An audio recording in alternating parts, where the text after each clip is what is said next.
boa noite. E aí, Max? Tá cabeludo, hein, cara? Oi, João. O pessoal que eu conheço eu vou chamando pelo nome.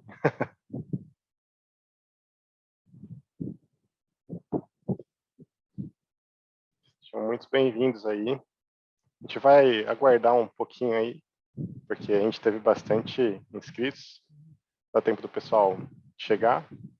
E a gente já começa. Se vocês quiserem aproveitar esses momentos para também se apresentar enquanto o resto da galera tá chegando, acho que é uma oportunidade legal. Né? Eu vou puxar a fila aqui, já que eu vou ser oficialmente o host aqui do evento, contar com o apoio também do Humberto Nascimento, mais conhecido como Betão, e do Lucas Bocanegra, também mais conhecido aí como Boca, também vão se apresentar aí. Agradeço muito o Valdemar pela disposição aí de estar participando com a gente junto desse evento. É o primeiro que a gente faz nesse formato.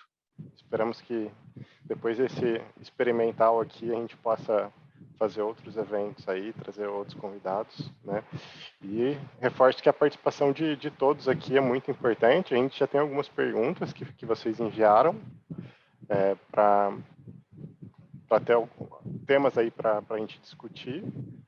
Porém, todo mundo aí está super convidado para contribuir conforme as coisas foram acontecendo também, sempre enviando uma mensagem para um dos co-hosts, que eles que vão ficar responsáveis aí por fazer essa seleção e passar para o convidado poder responder. Beleza? Os microfones de vocês, eles estão fechados, tá? Fica a critério de cada um abrir a câmera. Caso alguém tenha interesse em participar também, falando, né, a pergunta, é só dar um toque para o co-host, que daí ele vai te avisar, claro, né? A gente vai te avisar e abre seu microfone, vocês podem fazer a pergunta ao vivo. Beleza? Bom, então, alguns aqui já me conhecem, mas eu sou o Murilo Bizinho, eu sou Chapter Leader de Customer Engagement aqui na Ícaro. Eu sou apaixonado por tecnologia e entusiasta no desenvolvimento de assistentes virtuais. Nos últimos tempos, eu tenho me divertido bastante fazendo isso, tanto de forma profissional quanto de hobbies, né? E, além disso, como todo bom computeiro, eu sou fã aí de um bom café, né? É o que move a gente aí ao longo da jornada. E vai ser um prazer estar com vocês aí durante esse evento. Beleza? Agora eu passo a palavra aí pro Betão e depois para o Boca se apresentarem. E aí depois o Valdemar se apresenta também rapidinho. Acho que a gente pode já começar. Bom, então já começo aqui desejando boa noite para todo mundo, né? Todo mundo aqui participando desse evento para falar um pouquinho sobre desenvolvimento, sobre API, mesmo ali, né? Já trabalhou o dia inteiro, então aqui é realmente quem está ali na força de vontade mesmo. Eu sou, então, como o Bizinho comentou, né? Eu sou Humberto, mais conhecido aqui como Betão. Na Ícaro aqui eu tenho papel de Chapter Leader e espero que todo mundo goste aqui do que a gente tem aqui a apresentar aqui. Deixar agora para o Boca. Fala pessoal, boa noite a todos, sejam bem-vindos aí. Bom, começar me apresentando então, meu nome é Lucas Bocanegra, mas o pessoal me chama de Boca. Sou Chapter Leader também aqui do time de Rules Integration e, enfim, entusiasta, aproveitando a fala do Bizinho, entusiasta desse assunto de APIs, microserviços, enfim, e bom evento a todos aí, e é isso. Pessoal, só complementar uma coisa, tá? Eu e o Boca, a gente vai estar aqui acompanhando o chat. Se vocês tiverem alguma pergunta, como o chat vai, se ele estiver correndo muito, para a gente garantir que a gente receba as perguntas que vocês querem direcionar para o Valdemar, mande para um de nós dois, tá? Ou para o Boca ou para mim aqui, aí a gente passa para o Valdemar.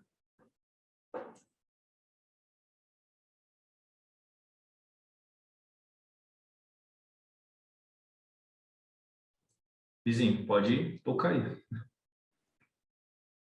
Sou eu agora? Agora avisa o Valdemar se apresentar. Oh. Nada a ver.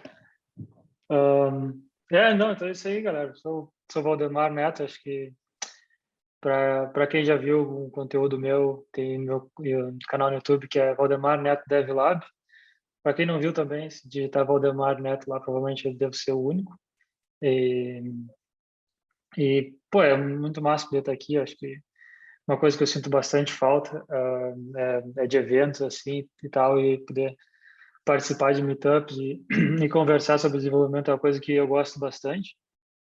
E acho que na pandemia foi meio esquisito para todo mundo, né? Mudou a maneira de trabalhar, mudou a maneira de que a gente participa de eventos e tal, e acho que agora a gente está se adaptando a essa maneira nova. E, bom, para quem não me conhece também, eu moro na Austrália faz quase 4 anos agora, então estavam falando ali que o pessoal já trabalhou e agora está participando no Meetup. Eu estou ao contrário, eu vou trabalhar depois do Meetup, então eu estou cheio de energia que vou falar horas, se quiserem falar de desenvolvimento de software, depois dou alguma desculpa e não trabalho, provavelmente. Não, tô brincando, tá louco. Mas galera, acho que é isso. Vamos falar do que tiver que falar aí. Estou disponível para qualquer tipo de pergunta e também, galera de Node.js, microserviços e tal, quiser dar uma checada no meu canal no YouTube lá. Eu publico coisas regularmente. Acho que esse ano vai ser um ano que eu quero focar em conteúdo um pouco mais avançado. Já tenho conteúdo meio avançado lá, mas eu quero focar um pouco mais avançado, conteúdo que a gente não vê normalmente assim. Então, quem quiser seguir lá, também entrar no Slack, dar qualquer dica de conteúdo, é só chegar lá, tô sempre disponível lá. Só tem, obviamente, time zone, às vezes vão mandar mensagem e eu vou responder no outro dia, mas eu vou responder sempre que der.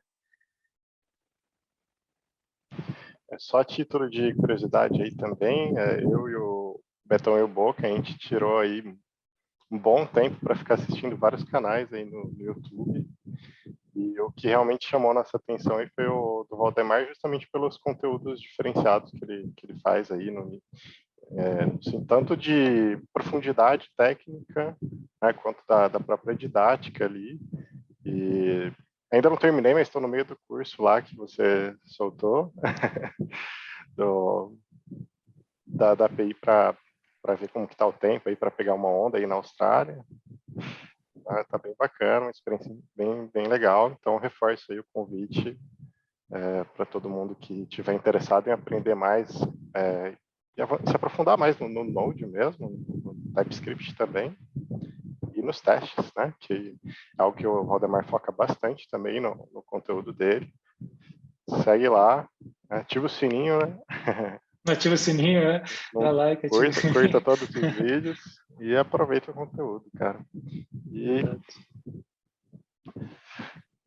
isso. Bora começar então, pessoal. Acho que tem bastante gente aqui.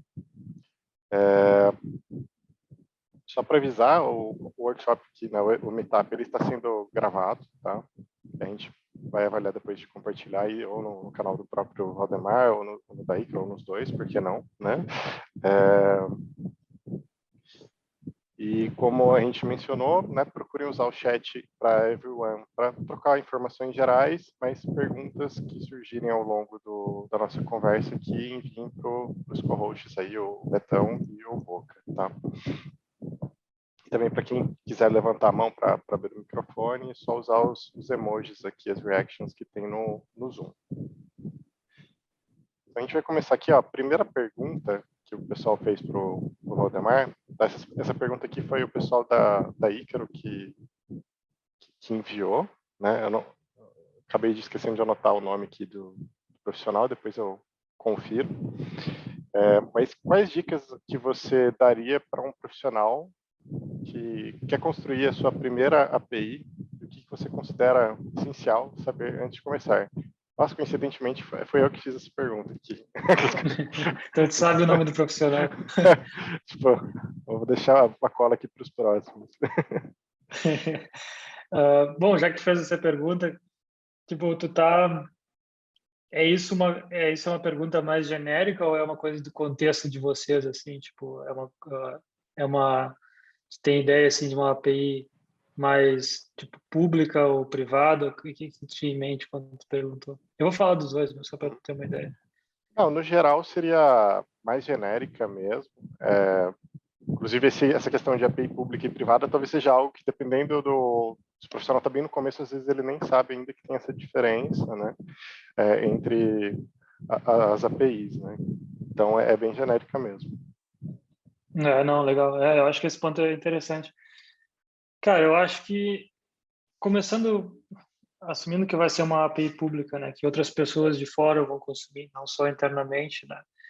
Eu acho que a primeira coisa, assim, a principal, eu acho que é pensar no modelo de dados, né? O que que tu quer, o que que tu quer prover, né, para quem está consumindo aquela API. Acho que é um erro que a gente faz muito quando a gente está desenhando uma API, é pegar o modelo que a gente tem, provavelmente em banco de dados, ou relacionamento que a gente tem, e só servir aquilo ali através de uma API. Tu tem uma tabela users, tu serve uma API que é users, aí tu bota, meio que tu transforma tudo que tu tem no banco de dados em API, só porque tu pensa, beleza, vou botar todos esses dados para lá. Quem precisar de coisa, vai estar tudo lá. Só que às vezes isso não resolve o problema das pessoas de uma forma simples, né? Então acho que a primeira coisa que eu faria assim para uma API pública, é que na verdade o que a gente faz em alguns casos ali na Atlassian mesmo, que é a empresa que eu trabalho aqui na Austrália, a gente tenta pegar mais ou menos o que a gente imagina que vai ser a jornada daquele desenvolvedor ou daquele usuário consumindo aquela API, o porquê que ele vai consumir aquela API, né? E daí, a partir dali, começa a modelar o que a gente imagina que a gente vai precisar de rotas e tal, e também de autenticação. Então, sei lá, tu pega uma API que tu vai fazer para um e-commerce, por exemplo, tu vai imaginar, beleza, qual que é a jornada aqui desse usuário, né? Ele vai clicar em um produto, né, e vai botar aquele produto em um carrinho, por exemplo, né? Então tu vai ter que ter uma API ali que coloca as coisas no carrinho do usuário, aí que tipo de autenticação tu vai precisar, vai ser baseado no tipo de consumidor que tu vai ter, né? Se tu tiver daqui a pouco só tu mesmo consumindo tua API, tu pode usar um cookie em vez de usar um JSON Web Token, mas se tiver gente externa, provavelmente o JSON Web Token é melhor, né? Que é uma coisa que tu não tem que guardar nenhum estado, todo mundo conhece o standard. Então, acho que esse tipo de coisa, entender quem vai consumir a API, né? E a partir dali tu conseguir mapear meio que essas jornadas, assim, de como vai acontecer, eu acho que é é uma das coisas fundamentais, assim. E aí o próximo passo, principalmente para a API que vai ser consumida por, por externos, né? É tu pegar alguém para testar ela o quanto antes, né? No momento que tu tiver ali mais ou menos uma ideia da API, tu falar com algum consumidor, aqui a gente tem o costume de pegar alguns parceiros assim da Atlassian que dizem, eu trabalho no time de plataforma da Atlassian, então meu time é responsável por manter a plataforma de plugin. Para quem não conhece a Atlassian, ela mantém o Giro, o Confluence, Trello. Então tu pode criar plugin para esses produtos, né, que é basicamente tu botar aplicar um plugin teu dentro do Giro ou do Confluence. Então a gente lida muito com o desenvolvedor externo. Então se a gente fizer uma coisa, sei lá, gigante e entregar, né? Normalmente tem aquela coisa de bate e volta, as pessoas ficam, não, mas faltou outra coisa e tal. Então a gente tenta pegar um partner, que é meio que um partner que a gente tem ali uma parceria e tenta envolver eles no loop o quanto antes para ir pegando feedback. Então, com a API, não só a API, né? Várias coisas que tu faz para pessoas externas, quanto antes pegar o input, né? De vez de realmente esse modelo de dados aqui que eu estou provendo faz sentido, essas rotas que eu tenho tá fazendo sentido, tá, tá, os casos de uso, eu já estou cobrindo, sei lá, X% dos casos de uso, acho que isso te ajuda meio que a navegar, assim, a como criar essa API. E também, se tu puder ir documentando, né, documentar conforme tu vai botando as rotas e tal, é uma coisa que ajuda bastante. E eu acho que mais de high level, acho que as pessoas... E também tomar cuidado para não expor muito dados, né? Expõe só o que tu precisa, né? Expõe só o que tu sabe que é necessário. É muito mais fácil tu botar um campo novo do que tu tirar um campo, né? Então, essa coisa de tu ir botando conforme vai, assim, é uma coisa interessante. E também tem a discussão entre o REST e GraphQL, né? Tipo, na classe mesmo a gente vem movendo de REST faz um bom tempo para GraphQL, porque é muito mais simples, não digo melhor, né? Melhor é relativo, mas é muito mais simples de saber quem está consumindo. Por exemplo, tu pode, em vez de usar, por exemplo, a gente tem muito microserviço, né? Então, às vezes a gente usar um API Gateway lá, a gente usa o Apollo Federation lá, Gateway, então já faz meio que o Gateway para nós, então a gente tem vários esquemas GraphQL lá para mandar request para o serviço certo. A gente consegue ter métricas de quem está consumindo cada um dos campos, isso é muito útil, né? Uma API, saber quem está consumindo cada um dos campos, né? Então, tu pode, por exemplo, se tem uma API por JSON Web Token, tu pode ver quem é depende dos dados que tiver dentro do JSON Web Token, obviamente, né? Mas se tiver alguma informação de quem está consumindo no JSON Web Token, por exemplo, o API Key, talvez, ou Off-Client ID, alguma dessas coisas que identifique o usuário ou o developer, tu pode saber, tipo, só essa pessoa está consumindo esse campo. Se eu tirar esse campo, posso falar com essa pessoa e dizer, para de usar esse campo, por exemplo. Então, tem várias coisas que são úteis no GraphQL que eu gosto bastante. Que dá para fazer com REST, obviamente, dá para coletar essas métricas, né? Mas vai ter que implementar. Mas eu acho que é basicamente isso, assim, consumir, expor poucos campos, tentar feedback e indo evoluindo ela, né? Acho que outra coisa que eu tinha visto... acho que é O isso. Rafael Lopes, ele levantou a mão aqui no chat. Você quer fazer alguma pergunta, Rafael? Então, um joinha. Vou desmutar seu microfone, então, assim você pode fazer, tá bom? Se quiser, você tem que aceitar aí. Estão me ouvindo? Sim, sim. Oi, pessoal, boa noite. Queria perguntar ao Valdemar a respeito de questão de desenvolvimento de software. Hoje eu atuo como desenvolvedor. Acho que eu me considero pleno, porque tem mais um desenvolvedor júnior comigo. A gente trabalha num sistema, e esse sistema tem poucos usuários, um sistema Node com React no front, no back um Node.js, né, com Koa. Se é válido a gente evoluir. Hoje esse sistema ele é um MVC, não tem nada de patterns. Você acha que é válido eu começar a migrar ele para um pattern, implementar um pattern nele, começar a implementar testes, né? E também pelo fato de ele ter muitas integrações. A gente faz muitas integrações com APIs de terceiros, e isso é um ponto que eu tenho bastante dúvida de como fazer essas integrações de APIs de terceiros, né? De como testar, né? Fazer esses testes, né? Que envolve essa questão de integrações de terceiros, se eu tenho que cobrir, né? Todos os casos de testes, ou se eu ataco só os pontos mais críticos da aplicação em si, né? Aí, acho que seria essa a minha dúvida. Sim. Cara, essa eu acho que é uma pergunta muito, muito interessante. Na verdade, são várias perguntas dentro de uma pergunta. Sim. E eu acho que são pontos bem interessantes. Eu acho que talvez, começando pelo mais óbvio, na minha opinião, que não tem como tu mudar nada na aplicação, independente do estado que ela está, sem tu ter teste lá, né? Se tu não tiver teste, infelizmente, a única verdade que tu tem é o código que está lá, né? Não importa como ele é, não importa se é MVC ou se ele não tem nenhuma estrutura, pelo menos ele está funcionando, né? Então, a única coisa que tu pode confiar é a implementação atual. No momento que tu botar teste, aí tu vai poder confiar no teste e mudar a implementação. Então, acho que essa seria a primeira coisa. Beleza, como é que coloco testes lá que eu consigo ter um pouco de confiança, né? Daí, a gente vai para o segundo passo. É complexo, né? Testar muita integração, testar integrações, né? Porque tu depende de algo externo. Então, nesse caso, o que eu sugiro é tu testar, tipo, substituir essas integrações por algo que tu controle, né? Pode ser, tipo, um mock de API ou fazer uma API fake e tal. Isso vai te permitir testar rapidamente internamente, né? Vai te permitir testar o teu código ali, testar vários casos de uso, mas isso não vai te dar segurança de que a integração está realmente funcionando, né? Então, esse é outro passo, e talvez que eu te digo também, é tu, ou no ambiente de staging ou desenvolvimento, tu ter algum teste que rode de verdade, né? Bate numa rota. Fazer uma aplicação, né? Tem vários jeitos de fazer, né? A gente chama isso de semantic checks na classe. A gente faz bastante, a gente roda em produção, na verdade.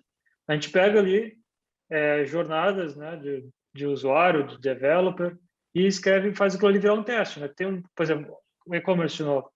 Imagina um caso que a pessoa vai lá, seleciona um produto, bota no carrinho, faz o pedido, fecha, né? Isso é uma jornada, né? Tipo, isso é uma jornada. E o que importa é tu saber dessa jornada se está funcionando de ponta a ponta, né? E a melhor maneira é realmente tu testar isso num ambiente, até produção mesmo, a gente testa em produção, mas vai da pessoa, né?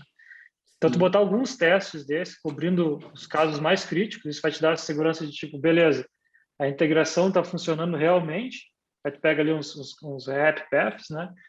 E no teu ambiente de desenvolvimento, ali nos testes de integração, end-to-end, tu substitui a integração externa por algo que tu controle e escreve vários testes, né?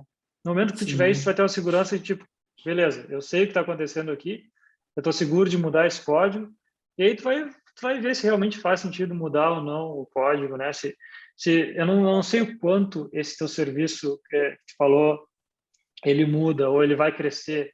Daqui a pouco é algo que não muda tanto, não vai crescer tanto. Daqui a pouco reescrever só para pegar um pattern melhor e tal, talvez não seja algo que vale a pena. Daqui a pouco é melhor tu botar no teu plano de evoluir ele, fazer cada vez que você altera em algo, melhora um pouco mais, sabe?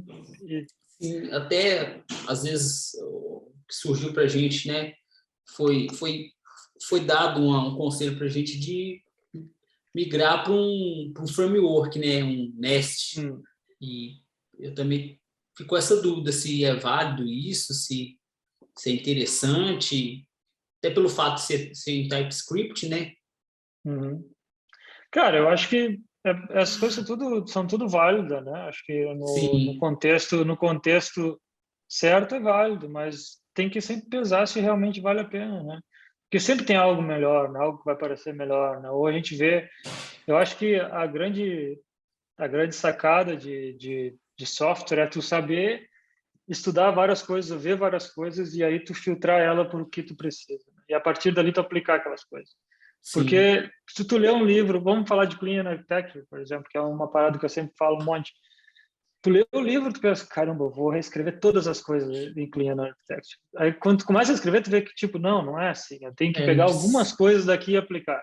Não precisa né? usar tudo ao pé da letra, né? Exato, Então acho que é isso. Primeiro assim, acima de tudo, eu focaria na qualidade. Cara, não importa o que tu tem escrito, se a qualidade dele tá bom, tu confia, a partir dali tu vai para qualquer lado, sabe? Sim, Tu pode evoluir partes do sistema e tal. Até essa questão do clean eu já comecei a usar essa questão das variáveis, né? Porque pelo fato de hoje não ter só eu desenvolvendo, ter mais uma pessoa, hoje eu vejo que isso é de suma importância, porque pode acontecer daqui a um tempo eu não estar lá mais e ele vai continuar. Então, muita coisa eu preciso estar adaptando para que ele entenda e ele, por ele ser uma pessoa mais júnior, cabe a mim ter uma responsabilidade, né, de passar o melhor prático, desenvolver da melhor forma, porque eu entrei sozinho, então eu tive que aprender tudo na marra. E agora que eu tendo esse tempo mais para estudar, eu consigo ver e conseguir melhorar. Até essa parte que você falou de documentação, uma coisa que a gente já começou a aplicar lá, documentamos uma API toda com o Swagger, até utilizei seus vídeos como referência, né? Mas é isso mesmo. Eu no teu caso, eu focaria nessa parte de teste, de qualidade antes, isso aí de documentar, porque daí, cara, se tiver teste, uma qualidade boa, qualquer pessoa que entrar ali vai estar seguro de mudar a coisa. E aí, daí, começa a ver, pega as partes que tu acha que são críticas, aí, que realmente não estão boas, e aí pensa, isso aqui dá para botar um pattern melhor, mudar tal coisa. Mas isso é muito mais, na minha opinião, é um nice to have, sabe? É uma coisa que tu vai botar se realmente tu quiser, mas acho que a qualidade é o principal ali, que é o que vai te dar mais retorno, né? Sim, com certeza. Perfeito. Obrigado pelo compartilhar aí, Rafael. Agora eu vou passar a palavra aqui para outro Rafael Lima, que também levantou a mão aqui.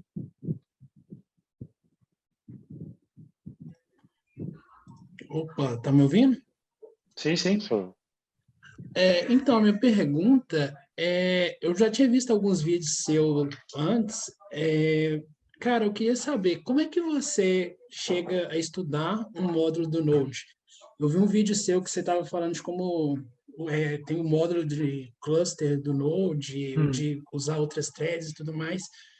Como que você chega a aprender ele? Por exemplo, você fala, eu vou estudar um módulo do Node, ou tipo, surge algum problema e aí você pega e tenta achar uma solução dentro da plataforma do Node, ou sei lá, dá um Google e chega que você tem que usar tal ferramenta, porque normalmente quando eu procuro algum problema que eu tenho, normalmente eu chego a uma solução que, assim, às vezes envolve até uma biblioteca de terceiro, mas às vezes, igual às vezes você mostra, o próprio Node resolveria, entendeu?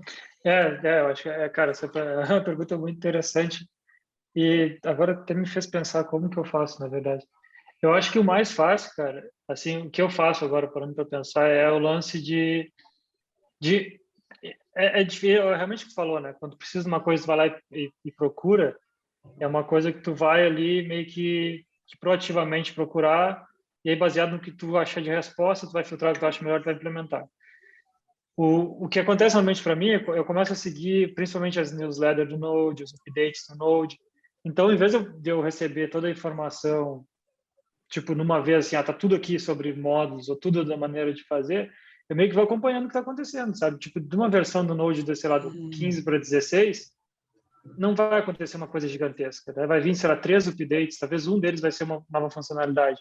Então, tem meses ali para mim olhar como aquilo funciona, vai sair em beta, então eu vou dar uma olhada.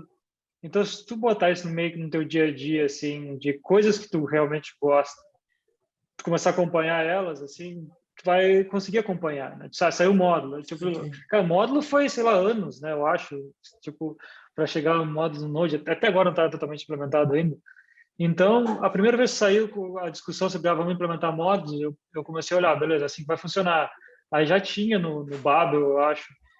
O Babel já tinha o transpiler para o módulo. Eu olhava lá como é que o Babel fazia, pensei, beleza, então o Babel faz assim. Aí depois o TypeScript adicionou o módulo também. Eu falei, tá, beleza, TypeScript faz assim. Aí o Node, a gente vai botar nativo. Aí eu fui ver, tá, como é que o Node vai fazer? Na primeira versão, eles não iam botar uma extensão, né? Agora é .sm, eu acho. E aí depois eles botaram a extensão. Então, foi coisas que eu fui acompanhando acontecer, né? Tipo, não sai uma versão, eu vou lá e vejo. Mas tem várias coisas que não são assim para mim, né? Assim como tu falou, tem coisas que, cara, às vezes eu caio na coisa, é novo, eu vou ter que dar um Google ali e tal, vou sair procurando, e dependendo de quanto eu realmente me interesso por aquela coisa, aí eu vou ir a fundo, né? Aí, tipo, tem coisas que o cara vai ver só, sei lá, só a superfície ali, vai ser suficiente para resolver o problema. Tem coisas que tu vai ter que ir no fundamento, né? Que é meio que, tipo, beleza, isso aqui é mais ou menos isso, mas eu vou ter que ver o fundamento. Aí, cara, às vezes eu vou pegar um livro, vou pegar,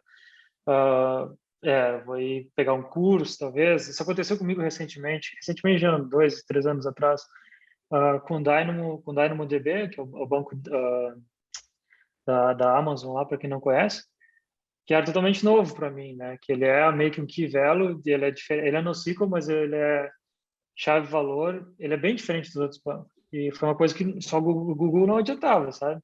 Aí eu pensei, beleza, então o que eu vou fazer aqui?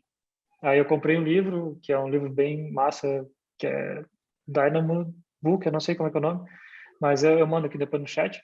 E a partir daquele livro eu comecei, beleza, esses são os fundamentos e tal. Aí sim, quando eu publicava uma coisa, eu conseguia ver, beleza, isso aqui faz sentido, isso não faz sentido, eu tinha pelo menos uma base, porque às vezes o cara não tem base, né? Tenta no Google ali, tem um monte de respostas, não sabe qual pegar, né? Então é mais ou menos isso, eu vou mais ou menos as coisas que eu realmente gosto, tipo Node, esse tipo de coisa, eu sigo mais ou menos ali as notícias que estão acontecendo, e coisa nova eu meio que olho, isso aqui faz sentido ir mais a fundo, não faz, é mais ou menos isso que eu tento fazer. Saquei. Beleza, obrigado. Obrigado aí, Rafael. Agora vamos para o Yusuf. Fala, seu Yusuf. Opa, boa noite. Na verdade, minha pergunta é meio que dividida em duas partes, que é sobre a metodologia do TDD, né? Você já chegou a utilizar ela ou já participou de algum projeto? E se sim, qual que é o impacto no desenvolvimento, o que muda? Porque eu vi só a teoria e falam que isso acaba agilizando ou diminuindo problemas que possam acontecer. Isso é verdade? Influencia mesmo? Como é que é? Essa é uma pergunta bem interessante. Cara, a primeira coisa de TDD é que é muito louco, cara. TDD acho que é a coisa mais louca de desenvolvimento de software que... Quantos anos a gente fala de TDD? Sei lá, mais de 10 anos. E ninguém realmente consegue explicar para uma pessoa que não viu como que o TDD funciona. É muito louco. E aí tem um monte de gente que simplesmente diz, não, TDD não funciona, não tem como fazer TDD. Só que quem faz, entende, diz, não, claro que tem, não tem como não fazer TDD. E aí fica nessa discussão eterna. Então, cara, eu acho que TDD, se tu for ler sobre, pesquisar sobre, parece muito mais complexo do que realmente é. Na verdade, TDD é basicamente um ciclo de tu primeiro pesquisar sobre o que tu vai fazer, né? Em vez de sair implementando as coisas e daí daquela implementação tu meio que faz o código de verdade e deu, tu vai botar um passo antes que é tipo, não, primeiro eu vou investigar isso aqui, vou tentar entender o que eu vou implementar, né? E aí tu vai lá e vai entender, sem escrever código e tal. Ah, beleza, vou botar uma API nova, então a rota vai ser tal, vai ser esse aqui o payload que eu vou pegar e tal, beleza? Então tá, aqui eu acho que eu entendi. Agora eu vou escrever um teste para isso, mas eu não tenho muita expectativa nesse teste, né? É meio que só para validar o que eu tenho em mente aqui e para mim não ter que testar isso de outra maneira, né? Sei lá, vou testar num Postman da vida. Não, vou escrever um teste ali. Então esse teve o primeiro passo de investigação, o segundo é tipo escrever um teste, aí tu faz aquele teste passar de alguma maneira, tu garante que beleza, o teste está funcionando. Agora eu vou aqui implementar como que eu acho que o código vai ser. Então, esse é basicamente esse ciclo. Indiretamente, a gente faz isso. Se tu não faz TDD ou se não faz teste, tu também faz isso indiretamente. Só que tu faz de uma maneira muito mais difícil, né? Tu vai ter que usar um Postman da vida para ficar clicando lá cada vez que quer testar uma coisa, sabe? Então, essa mentalidade de automatizar as coisas e pensar um pouco antes, que é a grande coisa do TDD, né? Só que às vezes a gente lê as pessoas falando, não, tem que escrever o teste antes. Só que aí as pessoas que não entendem ficam, cara, mas como é que tu escreveu o teste antes para uma coisa que não sabe como é que ela funciona? Então, tipo, não é escrever o teste antes, na verdade, é, tipo, pensar sobre o que vai fazer antes e meio que escrever, aí sim escrever o teste que tu acha que vai ser, e aí tu vai lá e implementa. Se não for, cara, muda, sabe? O ciclo dele pode ficar ali um bom tempo, mas essa coisa de tu escrever algo que vai te ajudar a meio que te manter validando a ideia que tu tem, sabe? Eu acho que no curso a gente faz bastante isso ali. Eu escrevo um teste, depois eu vou para uma parte interna, implemento e volto. Aí depois, se quiser mudar aquele código, tu muda o código, tu roda o teste de novo. Então, acho que o principal é essa mentalidade de, tipo, beleza, eu vou investigar o que eu vou fazer, e aí eu vou escrever algum teste aqui para isso e vou seguir. E Você vai meio que antecipando, né, Valdemar? Você vai meio que meio que antecipando, antecipando, fala, nossa, eu imagino que se eu fosse construir isso, até você usa termos é, assim, né, durante os seus vídeos, né? Fala, então, se eu fosse construir isso, eu acho que eu faria dessa forma. Isso também vai muito da pessoa, do background que a pessoa tem, da expertise, até exato, pegando o gancho na pergunta que o Marcos fez aqui no chat, né, de qual tipos de teste um dev júnior deveria focar em aprender.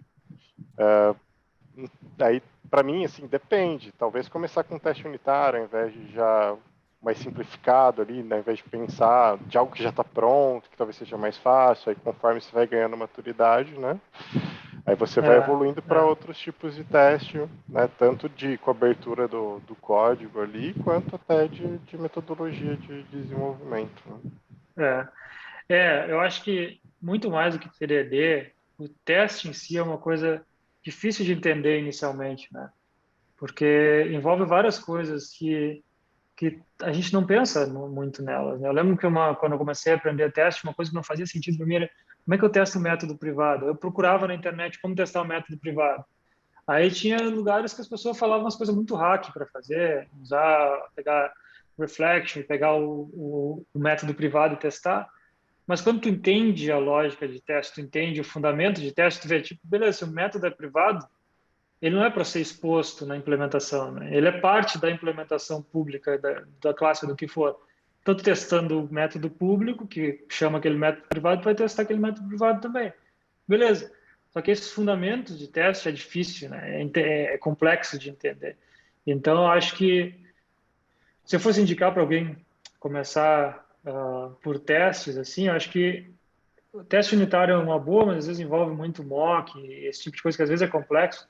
Eu acho que testar de ponta a ponta uma API simples, né? Acho que também é uma coisa boa, simples de fazer, porque não envolve mock às vezes envolve botar um dado no banco, ou tirar um dado do banco. Começar a partir dali e depois ir movendo para umas coisas mais complexas, tem que substituir dependência, esse tipo de coisa. Aí tu vai ter que aprender um pouco mais sobre os tipos de teste doubles e tal, mas eu iria mais nesse caminho. Youssef, eu respondi a tua pergunta, ou tem mais alguma dúvida relacionada é só para te responder de fazer TDD? Cara, eu acho que muita gente faz TDD, eu faço, né? Mas não é exatamente como as pessoas que não fazem imaginam que é, que eu sento e escrevo um teste antes e faço uma coisa. Não, é uma coisa muito mais... É um loop, né? Estou ali escrevendo meu teste, estou testando coisa. Em vez de estar clicando no Postman ou rodando uma parte do código manualmente, eu tenho teste para isso. E aí é esse loop que fica rodando, né? Entendi. Não, respondeu bem. Valeu. Uma dúvida que o pessoal tem, eu confesso que até eu tenho de vez em quando, é assim, como que você diferencia o escopo dos testes, né? Que a gente tem teste unitário, a gente tem o teste de integração, o teste end-to-end, tem vários níveis ali de teste, né? Marcos, se você quiser falar também aqui, eu posso abrir seu microfone, cara. Ele tá sem mic. O que você traz aí para a galera para facilitar nessa diferenciação assim no dia a dia ali, como que eu diferencio cada um desses tipos de teste? Cara, tem vários tipos de teste, né? Ali a gente acha que no curso eu falo de 3 tipos ou 2 tipos, eu não lembro, mas tem muito mais, né? Tem smoke test, tem synthetic checks, que é o que eu falei antes, que são testes em produção. Então vai muito do teu caso de uso, né? Eu acho que se tem uma aplicação onde tu consegue testar ela, por exemplo, ali teve uma pergunta antes, né, sobre testar a integração com coisas externas. Quando eu olho para uma necessidade assim, eu imagino, beleza, essa aplicação, esse serviço vai ter provavelmente um teste de ponta a ponta de alguma maneira. De ponta a ponta que eu falo assim, end-to-end, é o que tu não substitui quase nada, né? Tu tenta realmente fazer o teste o mais de ponta a ponta possível. Bate no banco de dados de verdade e tal. Daí depois tem teste de integração, que normalmente é integração entre componentes da tua aplicação, né? Que são, aí tu pode escolher o nível de teste que tu quer fazer, né? Às vezes o que acontece? Às vezes imagina que tem uma rota lá da tua API que faz várias coisas complexas, né? Tu testar isso de ponta a ponta pode ser custoso, né? É difícil de substituir dependência, esse tipo de coisa. Então, tu faz um teste ali para os casos de uso mais comuns. Eu acho que em API, o que é mais comum de se fazer é o quê? Tu pega quais são os status codes possíveis dessa API. 200, 400 e 500. Beleza, vou escrever um teste aqui de ponta a ponta para esses 3 tipos de status code. Pelo menos tu cobre o que a API vai fazer, né? O que o usuário vai receber. Os 3 possíveis, né, caminhos. Daí, internamente, tu pode fazer testes tanto unitários só para a unidade em si, ou teste de integração entre componentes. Sabe que imagina que tem 2 componentes que tem muitos caminhos possíveis, né? Imagina que tu tem ali uma camada entre serviço e banco de dados, por exemplo. Aí tem várias coisas que podem acontecer, né? Tem vários casos. Tu pode fazer um teste de integração só entre os dois, só entre esses dois, e testar vários casos ali. Se tu fosse fazer de ponta a ponta, seria muito mais complexo, né? Porque aí envolve fazer a requisição, envolve o banco de dados, um monte de coisa, mas se tu resumir a uma parte menor, às vezes a autenticação também, tu resume uma parte menor, é muito mais fácil. Então, integração, eu vejo... Integração pode acontecer em vários níveis, né? Mas eu acho que integração entre componentes. Daí vai da pessoa achar qual que é o nível de integração que ela quer testar. E depois a unidade, que é a unidade menor, né? Que tu remove o máximo possível a integração. Mas eu acho que uma coisa que eu falo no curso, eu sempre gosto de falar, é começa a testar de fora, né? Começa, tipo, a ter uma rota, começa, beleza, da rota, e aí tu vai entrando no teu sistema, né? Qual que é o próximo nível? Tá, beleza, o controller, o service, o banco de dados e tal. Vai descendo, que conforme tu vai implementando para dentro, tu vai vendo onde que a coisa vai apertar, onde que a complexidade vai aparecer. E ali tu adiciona os testes que precisar ser adicionado. Então, é mais ou menos isso que eu vejo. A gente fala também functional test. Também eu chamo teste de ponta a ponta de functional também, que é muito mais a funcionalidade em si como um todo, né? Mas são nomes, né? Mas o que importa é o que realmente está sendo testado no final. E o Marcos puxou aqui mais uma, que é válido criar os testes após o desenvolvimento? O TDD ao contrário, né? E Eu acho que essa é uma pergunta boa. É, eu acho que tu tem que entender o impacto que isso vai ter no teu software em si, né? Porque o que acontece? Se tu escreve o teste depois de ter feito a implementação, provavelmente tu vai fazer o teste só o suficiente para cobrir o que tu escreveu de código, né? Então, daqui a pouco tu fez um código que, beleza, está mais ou menos ali e tal, tu vai fazer tudo o possível para o teu teste fazer o teu teste passar naquele código, né? Às vezes a estrutura do código não está legal, sabe? Ele não está desacoplado, não está seguindo lá as coisas de Solid e tal, mas tu vai fazer o teste, quando o teste vai ser depois, tu vai pensar, não, o código está funcionando, eu vou fazer o teste e passar isso aqui. Só que quando tu faz o teste antes, normalmente, o que acontece? Tu já tem uma coisa te validando que, tipo, isso aqui é a que eu espero que vai acontecer. Então, quando tu começa a escrever o código, o teste já está pronto lá. Então, se o código ele não tá, tipo, indo no caminho certo, tu não vai mudar o teste, provavelmente. Tu vai tentar escrever o código de uma maneira que vai se encaixar melhor. Então, por isso que eu gosto dessa coisa de, tipo, tu começa de fora para dentro, né? Teste end-to-end, depois integração, unidade, e as coisas vão meio que guiando o teu código como ele vai ser, sabe? Isso te força a pensar, tipo, não, isso aqui está muito acoplado, está desacoplado e tal. Se tu deixa o teste para depois, o que acontece é que normalmente tu vai deixar de fazer alguns tipos de testes, provavelmente o que acontece bastante, as pessoas deixam de fazer teste de integração, às vezes, porque, não, isso aqui vai ser muito complexo de testar, porque eu não tenho como substituir essa dependência, ou esse método aqui, parará. Mas se tu tivesse começado a testar enquanto tu escrevia aquele código, aquilo ali naturalmente seria resolvido porque tu teria que testar. Tu ia dizer, não, beleza, eu já tenho teste, eu tenho que fazer meu código passar isso aqui de alguma maneira. Então, é muito mais o resultado final que tu vai ter. Eu acho que quando tu deixa para escrever o teste depois, o resultado final é um código com menos teste, e às vezes com menos qualidade, porque tu não, né, não pensou muito nessa coisa de como é que eu posso dizer, no design do código em si, né? Não tem uma coisa te puxando, não tem uma barra ali, tipo, essa aqui é a barra que eu tenho que passar. Então, acho que é uma...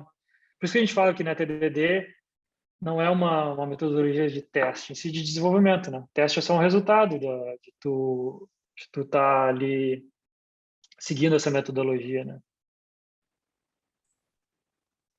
Valdemar, deixa eu aproveitar o gancho e fazer também uma pergunta.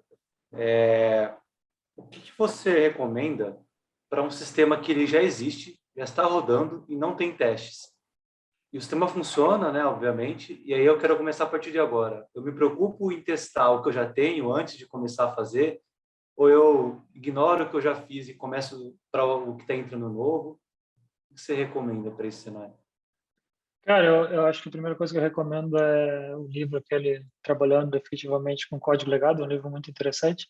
Mas pegando algumas partes disso, eu acho que a primeira coisa, como eu falei antes no caso do MVC lá, que era do Rafael, se eu não me engano, acho que a tua única verdade no código que não tem teste é o código em si, né? Então, ele está funcionando lá, ele foi testado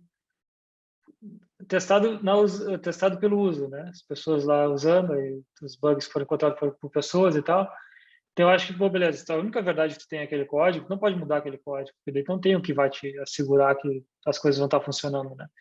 Então, eu acho não, o que eu sugiro em código legado é tu escrever os testes, não precisa também ser muito radical, vou escrever o teste end-to-end, depois de integração, depois de unit test, porque quanto mais trabalho, quanto mais dentro tu vai num código legado, mais complexo é de testar. E aí, o momento que começa a perder tempo pra caralho, tu tem que refatorar coisa e não faz sentido, né? Então, tentar testar de ponta a ponta, assim, né? Pegar esses casos de uso, sabe que funciona, né? E escrever testes para eles de ponta a ponta. E aí, a partir daí, ver se consegue escrever testes de uma camada menor, talvez a integração entre componentes, mas tentar mudar o mínimo possível a implementação em si, né? Daí, quando tu vê que, beleza, agora tem uma camada legal de teste para essa parte aqui, eu posso começar a refatorar, né? E aí tu tem duas opções. A opção que eu sugiro sempre é qual? Bota uma feature flag ali, um feature toggle, né? Faz a implementação nova e fica mudando entre elas, né? Liga o toggle, desliga o toggle, sabe? Vê se está funcionando. Daqui a pouco tu pode fazer deploy disso. é aquela coisa que a gente faz bastante na Atlassian, a gente faz deploy, a gente faz rollout para 10% dos usuários e ver se está tudo bem. Então, tipo, pega essa mentalidade, tipo, beleza, vou incrementalmente aqui e vou também garantir que eu tenho testes para as coisas que já estão lá, e aí tu vai indo devagar, né? E feature toggle é uma coisa bem interessante, tu poder voltar, desligar uma coisa, né? Acho que é uma coisa que é. Legal. Mas aí, nesse caso, o que está entrando de novo, né? Um bem de microserviço, tem alguns microserviços ali que estão legados já, e você vai implementar um outro microserviço ou uma parte do código ali nova que você vai construir. Ali eu já começo TDD, por exemplo. E aí eu traço dentro do meu backlog e começar a estruturar esse código que está legado. Tem um pouco disso. O que é novo, eu já começo com TDD, e aí Sim, eu vou sim, trabalhando o que está no passado, de pouquinho em pouquinho. Né? Isso, exato, vai de pouquinho em pouquinho. É. Eu acho, cara, tem algumas coisas em software que a gente, depois de vários anos, a gente aprendeu, né? Uma é refatorar tudo de uma vez só não funciona, tu cria um problema maior, e a outra é a estimativa raramente funciona. Então, né, tentar botar uma data para botar todos os testes não vai funcionar, tu escrever todos os testes de uma vez só não vai funcionar, refatorar não vai funcionar. Então, tipo, beleza, se tu aplicar isso para as coisas novas, né, esse novo serviço a gente vai testar, isso vai criar o conhecimento no time, em todo mundo, de tipo, realmente teste é importante, sabe? E aí depois tu vai aplicando para os outros. Beleza, a gente vai aqui começar a testar esse outro serviço aqui, e aí tu começa a ver por prioridade, né? Esse serviço aqui é muito mais crítico, vamos começar por ele, né? Começa a testar ele de ponta a ponta, começa a refatorar e tal. Mas, de novo, no momento que tu tiver qualidade, tipo, que tu tiver segurança no que está implementado, mas que a implementação não seja ótima, pelo menos qualidade vai ter. Então, tem tempo para ir migrando aquilo ali, né? Então,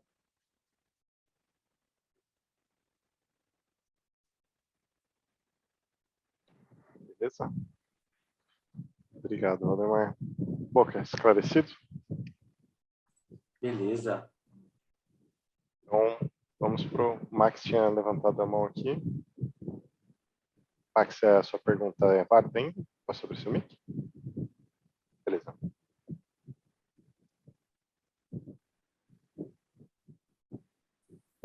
Boa noite, boa noite. Estamos escutando? Tá bom o áudio? sim, tá Tá ótimo. bom, sim. Tá. Eu não trabalho numa equipe muito grande, então eu meio que acabo desenvolvendo o que eu mesmo desenho, porque eu faço o ponta a ponta, né? É uma equipe pequena. Não, teste não é meu forte, né? E como que eu trabalho, né? Eu geralmente quando eu estou levantando os meus o que tem que ser feito, né? O que tem que ser abrangido, eu acabo criando como se fosse direitos e deveres, o que pode e o que não pode. Aí esse o que pode e o que não pode é o que eu acabo fazendo até antes do código, que é o que eu acabo implementando em código de teste. Esses testes que eu acabo desenhando até antes do ir para o código, ele geralmente é suficiente? Eu tenho mais algum tipo de teste que eu possa implementar, que eu poderia aprender a implementar além desses testes que eu geralmente faço? Acho essa é uma pergunta interessante. Eu acho que o que pode e o que não pode é uma boa, obviamente. Eu acho que eu também tentaria olhar para a funcionalidade como um todo, né? Tipo, de novo, né? Voltando a um e-commerce. O que pode e o que não pode quando tu bota algo no carrinho, né? Pode botar coisa no carrinho, pode tirar coisa do carrinho, né? Então, essas coisas são, obviamente, coisas que pode, não pode, mas eu acho que é importante tu sempre mapear a jornada como um todo, assim, né? Tipo, o que é a coisa de botar no carrinho, né? Porque qual que é, por exemplo, aí tem coisas que tu vai ver além disso, né? Que é, qual o tempo que é possível a gente esperar para uma compra, por exemplo, esse tipo de coisa. Outras coisas vão te fazer pensar sobre aquela jornada, né? Então, pensar na jornada, quebrar elas e pode e não pode, acho que é um passo interessante. E isso vai te dar mais ou menos o high level, assim, né? Que tu vai provavelmente escrever um teste mais de ponta a ponta, né? Então, aí, conforme tu vai descendo nas camadas, tu vai ter mais casos, né? Acho que de pode e não pode. Daí talvez você vai ter que revisar esse teu ciclo de pode, não pode. Não sei como é que tu faz isso hoje, né? Se tu começa, mas acho que tu vai ter que sempre descendo, né? Camadas por camadas, porque o pode, não pode, ele vai mudando, né? Então, se tu olhar o pode, não pode no high level, o usuário pode, sei lá, o usuário pode criar uma order, né, no carrinho. Mas lá no banco de dados tem vários casos, né? A order não pode ser duplicada, o tipo não poder criar uma order vira várias coisas internamente. E quando tu vai entrando internamente, tu vai ter que ter novos tipos de testes, por exemplo, você teste de unidade, a integração. Então acho que para ti esse exercício, eu acho interessante essa coisa de pode, não pode, que é uma coisa legal de usar como base. Então, e sempre cada vez tu, beleza, para esse pode, não pode, o que eu escrevi? Qual que é o pode, não pode, esse pode, não pode? Daí tu vai indo, isso vai te resultar em novos testes. Aí, obviamente, tu vai mensurar, tipo, será que realmente vale eu implementar isso aqui agora, não vale? Mas pelo menos tu saber quais são os pode, não pode, dos pode, não pode, vai te mais ou menos te dar ideia de outras coisas que tu pode escrever, né? E aí tu vai descendo cada uma das camadas, né? Então, nesse sentido, seria, de novo, voltando lá para a primeira pergunta que você respondeu, né? Olhar primeiro, por exemplo, uma API que envolve base de dados, né? Então, vou garantir que a base de dados seja estruturada, tem todas as constraints definidas lá, e aí depois eu vou ter que refletir isso no meu código também, para dar um erro que faça sentido para o usuário, até evitar que, né, sei lá, a aplicação cai de alguma forma, né, ou aquele serviço cai de alguma forma, né, seria mais nessa linha. Exato. Porque para o usuário, né, se tu for ver a parte que o usuário interage, normalmente é um erro que ele vai receber, mas internamente pode acontecer várias coisas, né? Tipo, a gente pode retornar um erro 400 às vezes para o usuário, né? Essa request aqui é inválida, alguma coisa que tu mandou é inválida, mas internamente isso vai resultar em várias coisas, pode ser inválido por vários motivos, né? E a gente tem que ir descendo até chegar nesses motivos e garantir que eles têm testes também, então. No ponto de vista do usuário, beleza, o que eu não pode? Não pode mandar dados X e Y aqui. Aí, internamente, no banco de dados, você vai ver, não pode ter um e-mail repetido, não pode... várias coisas para escrever a um nível bem mais baixo, né?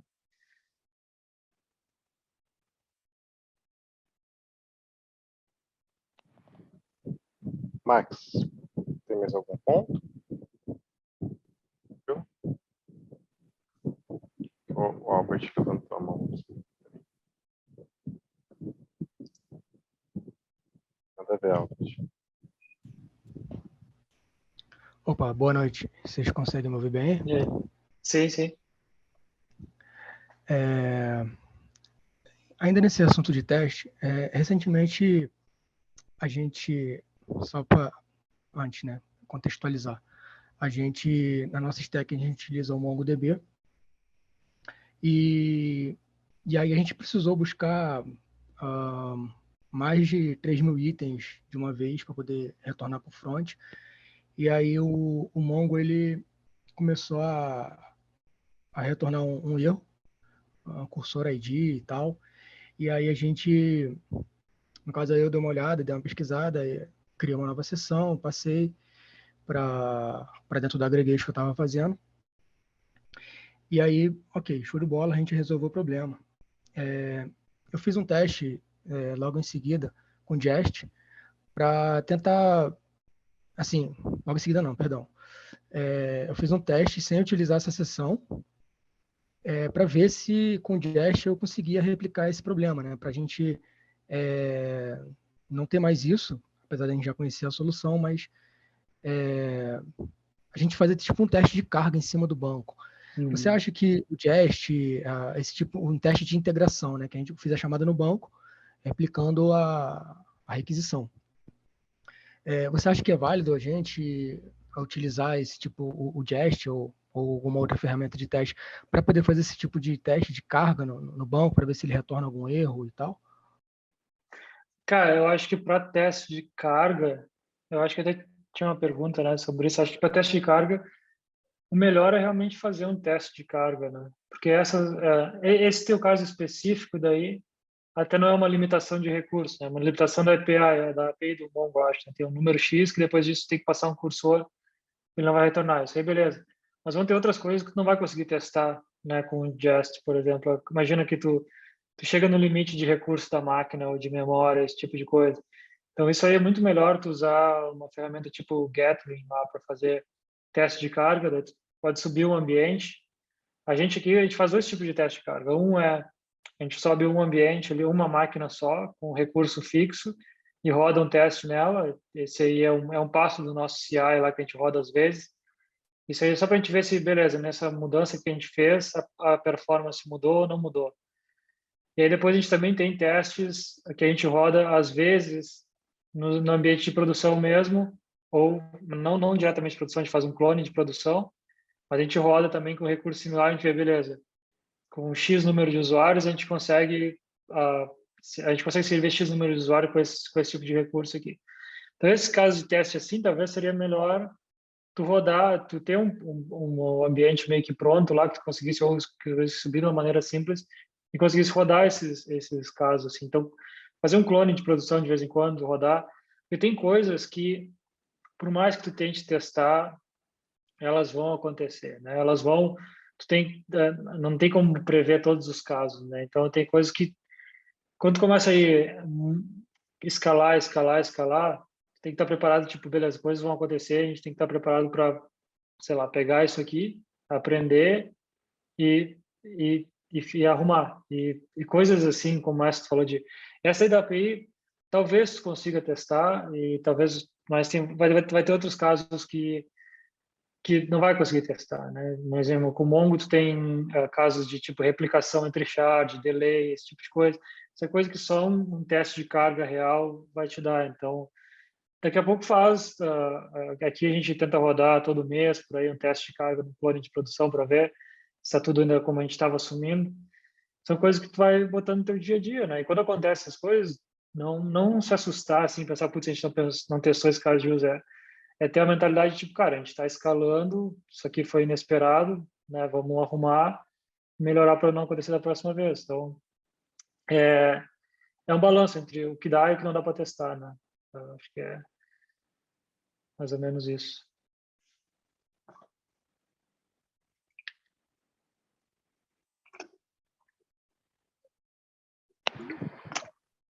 Bom, pessoal, alguém tem mais alguma pergunta sobre testes? Só para a gente mudar a temática aqui um pouquinho. Beleza. Então, Delino, vou abrir aqui seu mic.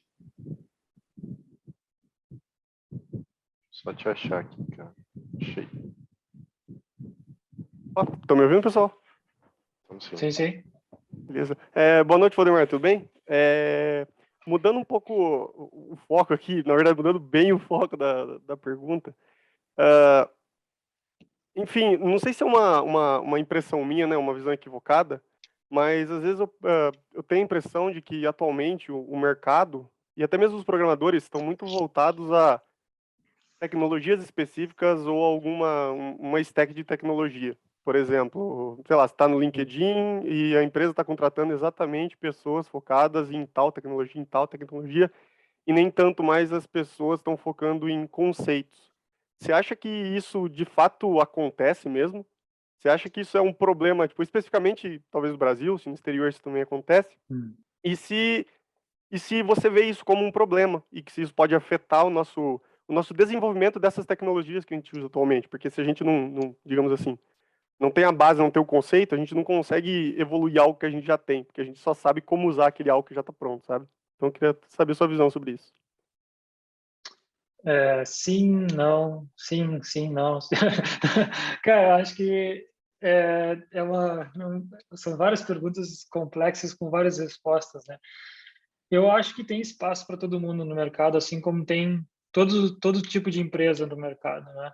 Eu acho que na minha carreira, sei lá, deve ter 12 anos de experiência por aí, trabalhando em empresa, e eu passei por todo tipo de empresa, passei por agência, passei por consultoria, passei por produto, e teve vários momentos na minha carreira que algumas empresas me frustravam, eu pensava, caramba, sabe, isso aqui não está se entregando uma coisa que não tem muita qualidade, ou a gente não está gastando tempo suficiente para entender o que a gente está fazendo, ou, sabe?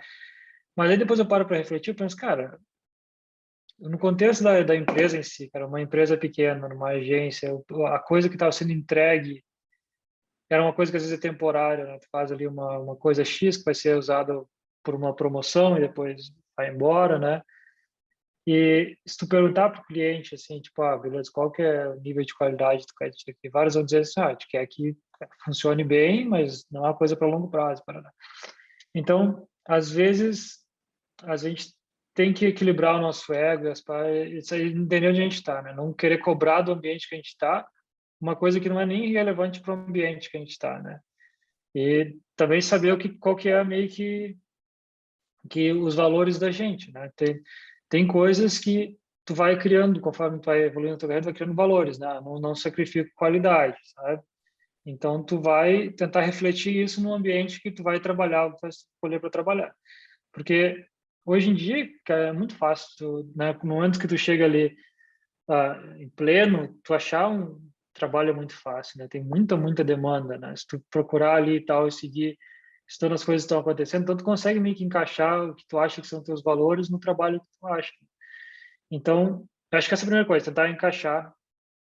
E daí, sobre a tua pergunta de o que eu acho sobre o pessoal não estudar o fundamento das coisas e tal, aí de novo eu volto para aquela, acho que tem ambientes que tu não vai conseguir aplicar o fundamento das coisas. Eu acho que é uma boa, se tu realmente, né, se tu quiser te dedicar àquilo e entender, eu acho que todo mundo deveria entender o fundamento das coisas, né? Mas a gente tem, as pessoas têm background diferente, né? E às vezes tu tem, ainda mais a realidade do Brasil, né?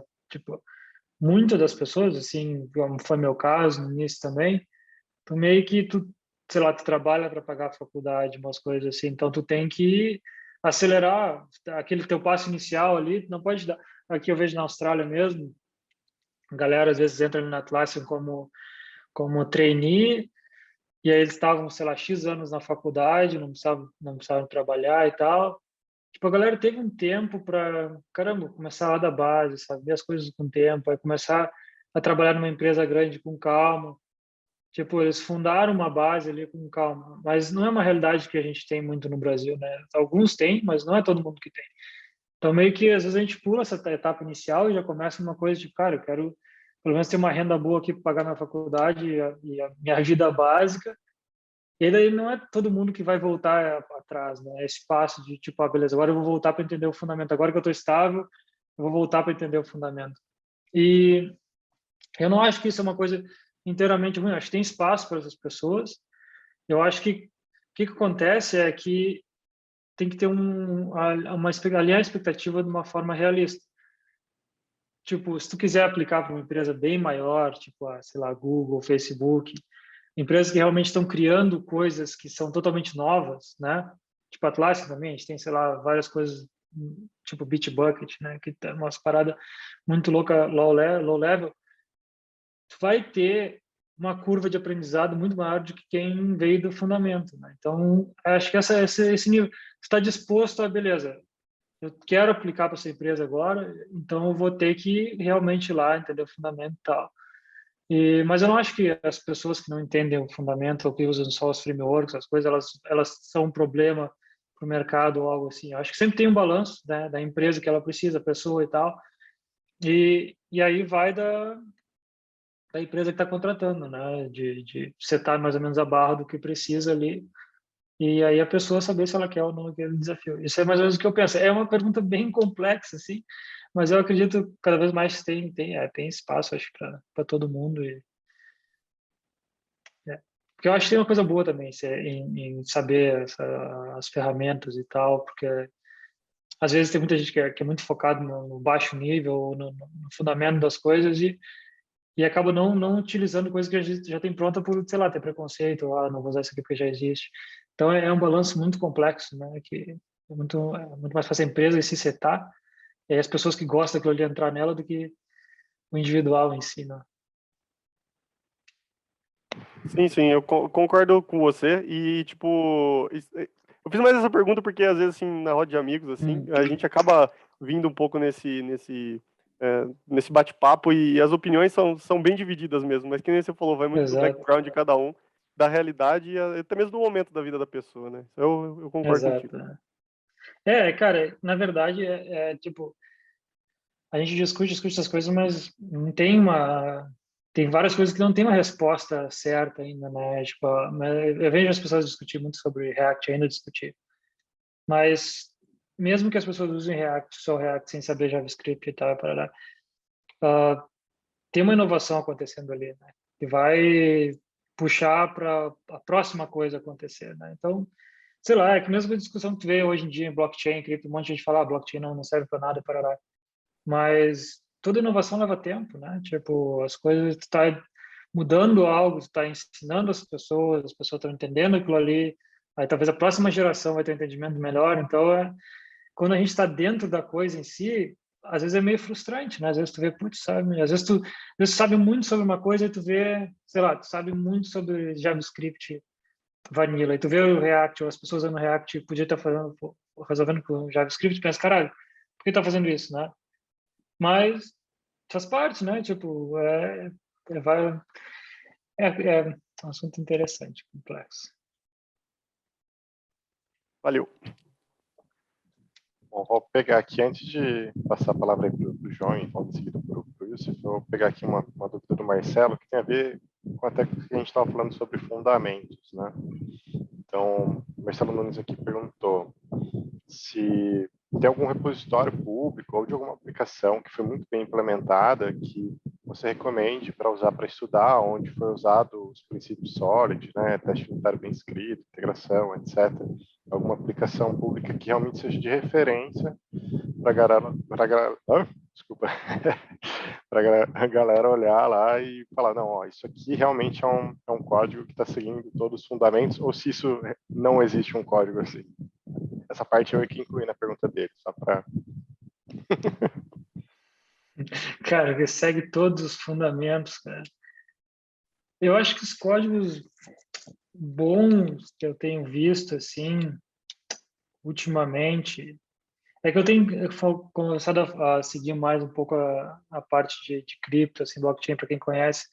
Eu curto bastante o projeto Polkadot lá, que eles usam Rust e tal. E antigamente eu acho que o código Docker era legal em Go, mas são os códigos de baixo nível, assim. Eu não consigo lembrar de nada, assim, de web como referência. Mas eu vou dar uma pensada depois, se tiver como mandar, talvez alguma coisa. Eu acho que, não sei, uma pergunta interessante, na verdade. Não consigo lembrar de nada. A gente normalmente tiver exemplos e coisas, ou talvez no ambiente que a gente trabalha, né? Sei lá, em várias empresas que eu trabalhei, eu já vi códigos bons, mas acho que a gente sempre tem uma coisa que vai chegar, tipo, nossa, esse código aqui é perfeito. Acho que isso aí, acho que eu nunca vi um código perfeito. Porque o código é sempre uma coisa que está evoluindo, né? Tipo, uma coisa que as coisas mudam, o momento muda, a empresa muda, e aí o código muda, o entendimento das pessoas que estão trabalhando no código muda. Mas eu vou ver se eu acho alguma coisa online, assim, de alguma coisa que eu lembro. Mas os que eu tenho seguido são esses aí agora. Rust é uma das coisas que eu quero botar assim no meu dia a dia de estudar também, eu acho interessante. E aí eu acho que essas coisas de Web3 que está vindo, principalmente de Polkadot que usa Rust, acho que é uma galera que está escrevendo um código novo, né, em 2021, 2022, acho que por ser novo é interessante, né?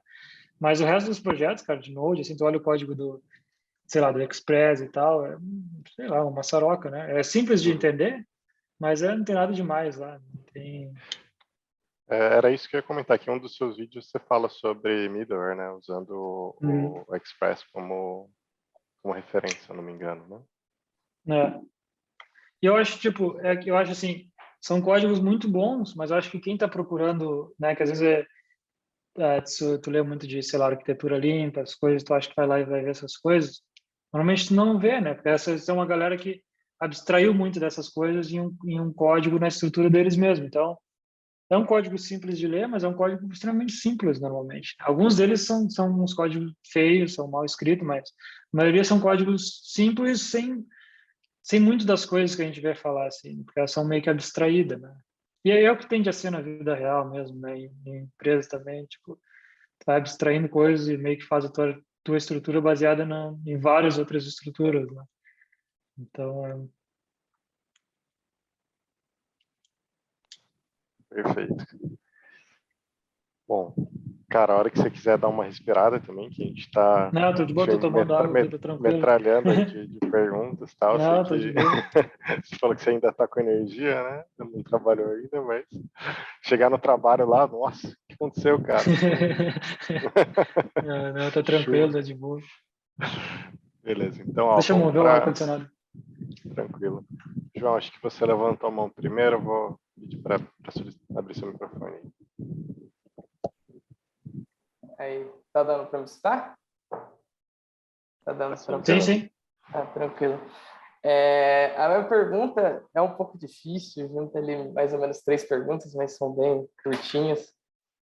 Primeiro, dando uma olhada no seu canal e tudo mais, e eu já tinha visto algumas vezes quando eu fui estudar e tal, dá para você ver que você é bem ligado à literatura e tudo mais. Eu achei muito bacana você também ter puxado esse assunto da faculdade, o que você viu do Brasil, mais ou menos, para aí onde você está morando agora, né? Austrália, se não me engano. Se eu não estiver errado, desculpa se eu errei. Isso aí. Terceiro é um pouquinho da sua empresa. Então, basicamente, eu queria perguntar quais são as literaturas que você tem recomendado, algum livro aí que possa ter titulado. Talvez, não precisa ser sobre API, Node.js, talvez algo que você olha ali e fala, poxa, talvez isso daqui de metodologia ágil ou DevOps, assim, esse livro é fundamental, assim, é muito interessante. Eu ainda estou na faculdade, então eu queria saber o que você recomenda, assim, se você pudesse voltar para trás, o que poderia ter sido diferente, te tornado até um profissional, assim, como você é agora, de alto nível mais rápido. E a terceira é falar um pouquinho sobre a sua empresa, assim, sobre qual é o seu papel na sua empresa atual, se você puder falar, né? Se a gente não sabe se é alguma Claro. coisa. Pois, mas até onde você puder falar. Acho que é um pouquinho desses 3. Não, acho que são perguntas muito boas. Acho que isso que eu faria diferente. Cara, eu acho que a gente sempre acha que podia fazer coisas diferentes, né? Mas é difícil. Eu acho que o tempo é uma coisa boa, né? Se conseguir usar ele da forma certa. Eu acho que eu não me arrependo muito do tempo que eu fiquei em algumas coisas e tal.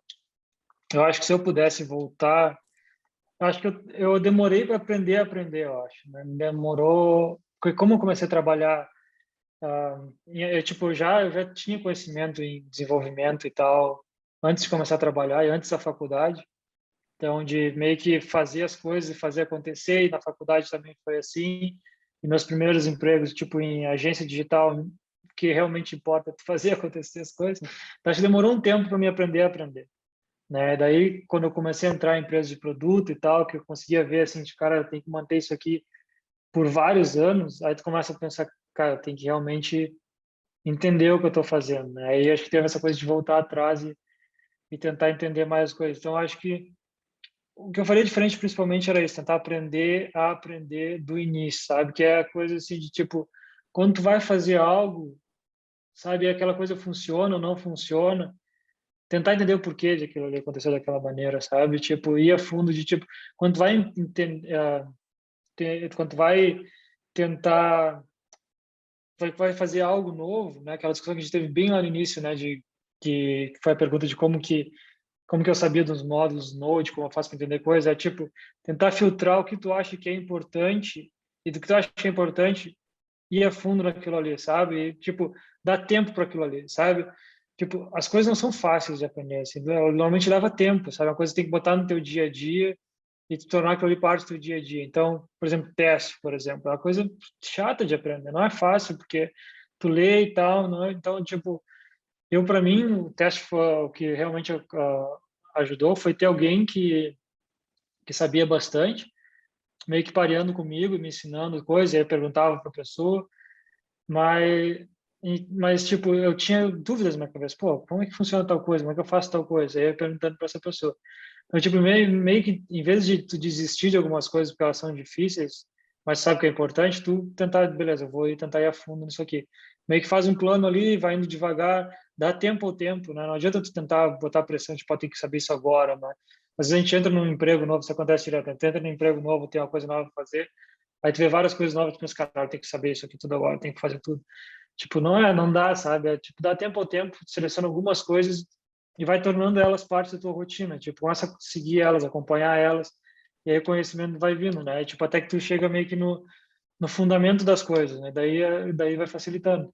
Tipo, eu lembro voltando atrás, no tempo de faculdade, ah, tipo, tinha Java, tinha relacionamento a objetos e tal, e, e eu meio que, pô, eu fazia as coisas, sabia como relacionamento a objetos funcionava, mas, tipo, lembro que demorou um tempo até que alguém me perguntou o que era relacionamento a objetos, eu não sabia explicar o que era relacionamento a objetos, sabe? Eu pensei, cara, que doideira, né? Aí tu tem que voar, tu volta umas coisas que são meio fundamentais, tipo, selecionar coisas que tu sabe que tu vai ouvir pro resto da tua vida em desenvolvimento e entender o fundamento delas, sabe? Eu acho que isso que é meio que aprender, né? E daí tu, conforme tu vai indo, entrando em coisas novas, no início é muito overwhelming, né? Tem coisa pra caralho para estudar, então, tipo, meio que seleciona algumas delas que tu sabe que vão ser meio que fundamento, né? E foca nelas, assim, não dá para focar em tudo. E na tua carreira vai ficando mais simples, porque cada vez menos coisas tu vai ter. Na tua carreira, tipo, tu vai indo e tu vai selecionando uma, duas coisas no teu trabalho, talvez uma de fora, né? Eu tenho aquela teoria para mim de, sei lá, 80% coisas que eu gosto de fazer, coisas que eu quero para minha carreira e 20% de coisa nova, né? Porque se tu se tu virar ao contrário, tu tá sempre ali overwhelmed, tu acha que não tá fazendo nada e aí tu explode, né? Então, tipo, tem essa coisa de tu ir ali selecionando uma coisa, tu, pá, bota ela na tua rotina, vai indo, então é mais ou menos é isso que eu acho sobre aprender a aprender. Eu gosto bastante de ler, eu acho que quando eu seleciono uma coisa, tipo, beleza, eu quero aprender isso aqui. Para mim, o que realmente funciona é ler uma parada assim, um livro, porque consumir conteúdo ou um curso completo, porque conseguir consumir conteúdo espaçado é complexo, porque tu pega várias coisas de vários lugares e tu não consegue juntar elas em uma coisa só, né? Aí tu vê, sei lá, né, tu vê um conteúdo ali, como é que eu faço isso, como é que eu faço aquilo. Só que às vezes tu não sabe a pergunta que tu quer fazer, né? Então tu pega às vezes um livro ali que é toda uma coisa, tipo, tu entra naquilo ali, tu sai, caramba, tipo, beleza, entendi isso aqui, sabe? Agora eu sei as perguntas que eu tenho que fazer. Então acho que livro, curso, as coisas ajudam bastante. Meio que uma coisa que tu vai, uma coisa imersiva, sabe? Tu entra e fica imerso naquilo. A outra pergunta sobre o meu papel, cara, eu entrei, a Atlassian é uma empresa, foi criada na Austrália, agora tem no mundo todo. Ela mantém, para ferramenta de desenvolvimento e de gerenciamento de software, tem o Gira, que é gerenciamento de software, o Trello, que é gerenciamento de software, aí tem o Bitbucket, que é onde tu bota código tipo GitHub, e tem outras coisas. A Confluence, que é documentação.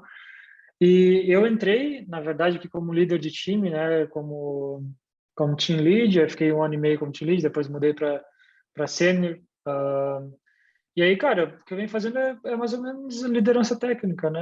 Eu trabalho, escrevo código, mas eu gasto bastante parte do meu tempo em, tipo, mais arquitetura de alto nível, conversando com outros times, tentando pensar como que a gente vai fazer funcionalidades novas e tal, e bastante pareando com outras pessoas, assim, normalmente mais júnior, as pessoas que estão realmente ali escrevendo mais código. Então, eu tento me espalhar mais, ajudar mais, e, é mais ou menos isso que eu faço. Entendi, muito obrigado. Obrigado pela explicação aí, ótima explicação.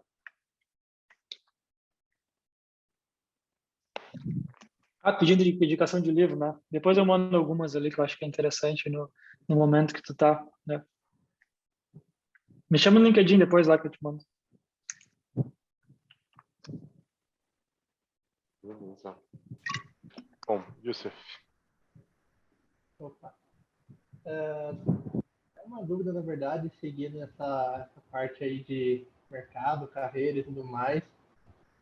Existe assim alguma diferença grande que você vê entre a questão do mercado de tecnologia no Brasil e no exterior, em questão de vagas, o que é pedido, o nível de experiência? Porque aqui no Brasil eu vejo que a maioria das vagas normalmente é sempre para full stack. É muito raro você achar uma vaga muito especializada, tipo só back-end ou só front-end. E o que você acha? Acha que tem muita diferença da realidade aqui do Brasil para ir na Austrália, esses lugares? Não, acho que essa é uma, como é que se diz, acho que tá certo. Na maneira que tu vê as coisas, foi uma coisa que eu notei também, demorou um tempo para notar assim. Mas e eu acho que isso é meio que um reflexo da realidade do Brasil, né? Assim, não só o Brasil, mas acho que eu comecei a notar que Índia também é um lugar assim, é um polo tecnológico, muita gente lá, muito talento, mas o mercado interno é muito mais genérico, assim. Acho que isso é um pouco do reflexo do tipo de coisas que tu tem, né? O tipo de empresa que tu tem. A maioria das empresas, elas não são tão grandes, né? Elas são empresas ali, sei lá, às vezes com, sei lá, 100 funcionários ou bem menos que 100, né? E aí, nesse tipo de contexto, faz muito mais sentido ter alguém muito mais genérico, né? Às vezes, dependendo do que tu for fazer ali, principalmente web, tu quer, sei lá, a tua empresa tem um produto, sei lá, tipo um ERP ou, sei lá, um e-commerce e tal, tu não precisa de gente tão especializada, né, em coisas específicas, tipo um full stack, a pessoa que tem mais conhecimento vai conseguir mover na empresa ali, fazer mais coisas, principalmente startup, né, a pessoa consegue mover entre várias partes ali, entregar o que tem que ser entregue, conforme a empresa vai crescendo. E o que eu vejo mais fora, aqui é bem dividido, na verdade, mas eu acho que mais nos Estados Unidos, por exemplo, a gente vê bastante, é que tem empresas muito grandes lá, né? Tipo, vamos pegar o exemplo daqui, a Atlassian. A Atlassian tem agora 6 mil funcionários. E aí tem produtos que são, tipo, inovação que só a Atlassian tem, e essas coisas tu precisa de especialista, né? Tu precisa de alguém que vá lá dentro da parada e crie algo novo, né? A gente mesmo, nosso time de plataforma, a gente entregou agora no início do ano passado uma plataforma de software as a service não, function as a service, que as pessoas podem ir lá, tipo uma Lambda da Amazon, só que tipo, específica para nós. Pode ir lá, fazer tua função, fazer deploy na nossa infraestrutura e rodar. Então, tu precisa de gente especializada em Amazon, em Function as a Service, coisas mais internas, sabe? Como em segurança também, um contexto específico, como que a gente faz para rodar códigos de outra pessoa dentro da nossa infraestrutura de uma forma segura. Mas esses casos de uso são ou muito específicos de um tipo de empresa, por exemplo, imagina que tu entrasse talvez num Cloudflare bem no início, talvez tivesse uma necessidade assim, mas não são realidades de empresas normais, né? No normal, a empresa tem casos de uso mais comuns, mais simples, que tu não precisa de gente tão especialista. Então, acho que a especialidade vai nascendo conforme o tamanho da empresa, não só o tamanho às vezes, mas também a necessidade da empresa. Então, tipo, muitas dessas empresas grandes, elas são empresas que estão inovando em algum mercado, né? Tipo, tu pega Facebook, por exemplo, tu pega, sei lá, Google, tem muita inovação lá, estão criando coisas que não existiam, tipo, nova, né? Imagina, o Google criou, pensar uma coisa técnica, Kubernetes, por exemplo, né? Precisa de gente especialista em infraestrutura, em cloud e tal, para te criar algo daquele nível. Mas tu não precisa, talvez, de uma pessoa especialista na tua empresa para usar Kubernetes. É o usuário, né? Tipo, a moral dessas coisas são facilitar a vida de outras pessoas. Então, eu acho que é muito o contexto. Eu acho que o Brasil falta um pouco dessas coisas. A gente tem várias empresas grandes e inovação no Brasil, mas acho que a gente está muito atrás de realmente ter tipo esse nível de inovação assim, né? Tipo, não existe um Facebook no Brasil, não existe uma Atlassian que saiu do Brasil, sabe? Então esse tipo de coisa acho que acaba limitando o mercado a ser mais especialista e achar trabalho, as opções de trabalho são um pouco mais limitadas comparado a esses outros lugares. Acho que é isso que acaba que muita gente sai, né? Tu vê que a evolução, eu olho assim pelos meus amigos assim, a evolução de carreira de todo mundo foi conforme a galera foi tendo mais senioridade, sabendo o que queria da carreira. Foi ali ver quais são as empresas que são meio que referência nessas coisas. São essas aqui, vou ir para essas empresas. E aí saem do Brasil, né? Porque não tem muito dessas empresas no Brasil para te seguir, né? Então, Mas acho que o negócio agora também de ter mais trabalho remoto, o negócio do Covid mudou bastante, acho que vai mudar um pouco essa realidade. Mas vai ter gente mais morando no Brasil, trabalhando para empresas com mais vagas para especialistas. Quem sabe acho onde a gente não tem uma empresa dessas aqui também, né? Tomara, né? Acho Ser que é questão de otimista. tempo. Acho que... Uma hora sai. Mas eu não acho que é uma coisa ruim, um mercado ruim. Acho que a gente tem. É só mais é tempo, né? Leva tempo até tu conseguir, né, criar isso. Tipo, tu vê, hoje em dia a gente vê que o Brasil tem muito talento no Brasil e tal, né? Mas é uma coisa que leva tempo até tu criar. Agora, talvez a próxima geração, ou talvez até essa geração vai começar a criar mais inovação, né? Tipo, no Brasil mesmo, que a gente consiga ter mais coisas locais, né? Acho que é uma coisa que leva tempo, né?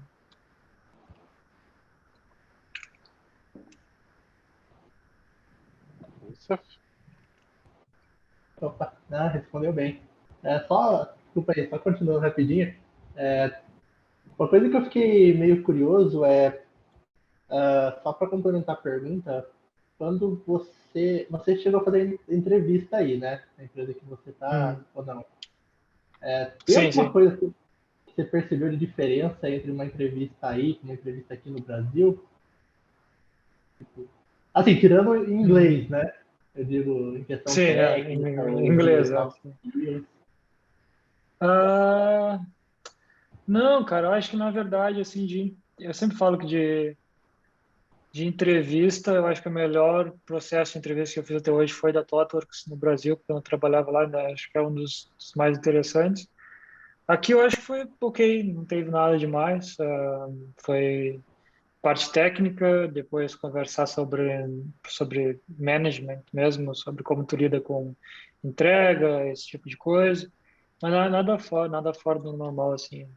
Eu faço, inclusive, bastante entrevista aqui, entrevistando outras pessoas, e é um processo bem normal. Assim, eu acho um processo interessante, assim, ele cobre várias partes, mas não tem nenhuma grande diferença, assim. Claro, comparado ao processo de empresa grande, né? Normalmente é um processo longo, tem vários passos e tal, tu fala com várias pessoas, mas fora isso não ouvi grandes diferenças, assim. E, obviamente, inglês, né? Acho que inglês é a parte mais diferente, né? Mas isso é esperado. Valeu. Obrigado. Bom, galera, nosso horário aqui tá chegando ao fim. Valdemar, no caso, tem alguma das perguntas aqui que a gente tinha separado que ainda não foi respondida de alguma forma, que acho que muitas daqui a gente já acabou respondendo, né? Você acha interessante da gente trazer agora, só para...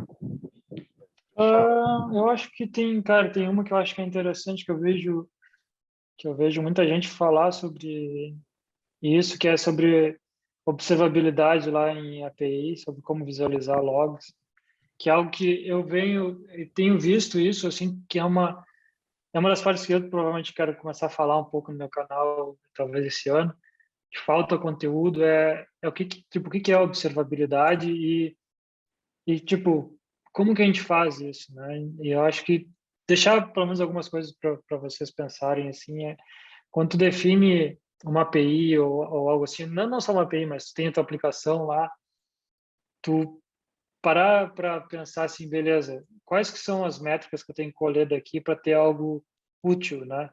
Eu acho que uma coisa bem interessante que a observabilidade traz é tu pensar nas funcionalidades, né? Imagina, de novo, no e-commerce lá, tu tem uma jornada do usuário que é botar um item no carrinho, fechar uma compra, né? E aí, beleza, não sei o que vai acontecer depois. Mas essa jornada, quão reliable ela é, né? A maioria das pessoas não sabe, elas pegam normalmente métricas de tipo, a parte da compra tá levando 1 segundo e é isso, sabe? Mas a jornada toda, quanto tempo ela tá levando? Então, a observabilidade é meio que isso, tipo, coletar métricas, talvez, de um todo, né? E transformar aquilo ali em uma coisa, tipo, o processo de compra está levando 2 segundos e tá sendo positivo em 99% dos casos, né? O que a gente chama de Service Level Agreement, né? Tu vai dizer assim, não, a nossa jornada de compra aqui, ela é reliable 99,9% do tempo. E ele tá no máximo em 1 segundo. Então, a gente começar a pensar nessas coisas assim, de pegar uma jornada toda e transformar ela em uma métrica que tu consiga ver, tipo, toda essa jornada levando tanto tempo. Então, observabilidade é algo que vai, tipo, você ouvir falar muito, bastante, assim, que é meio que o próximo nível de monitoring. No monitoring, tu pega várias métricas de vários lugares, bota um dashboard, mas tu não consegue entender realmente como aquilo está impactando o todo, né? Às vezes tu vê uma parte cair, sei lá, o banco de dados caiu, minha nossa, sabe? Mas, beleza, tem impacto real no usuário? Não tem, sabe? Essa coisa de ponta a ponta é importante. Então, para quem se interessa nesse conteúdo, tem o livro do Google lá que é muito bom, de Site Reliability Engineering. É um livro muito bom. Datadog publica um monte de dados, New Relic também, um monte de conteúdo sobre isso. Acho que é uma coisa interessante, assim, no geral, assim, é uma coisa que muda muito a vida de quem mantém serviços porque tu começa a ver as coisas mais do ponto de vista do usuário, tipo, beleza, essa jornada de criar um produto, quanto tempo está levando e tal, tipo, olhar para a jornada como um todo e transformá-la em uma métrica. Era uma pergunta que tinha, que eu acho que é uma coisa interessante de olhar, que eu vejo que faz bastante falta no geral, assim. E vai além de meramente estruturar só o log, né? De definir um padrão de log ali, né? Se você não cria esses pinpoints, acho que é o termo que o pessoal usa, né? Quando fala de jornada, se eu não me engano. Esses pinpoints para mapear ali. Realmente, às vezes você até tem o dado lá, mas você não consegue ter a visão do todo, né? Exato.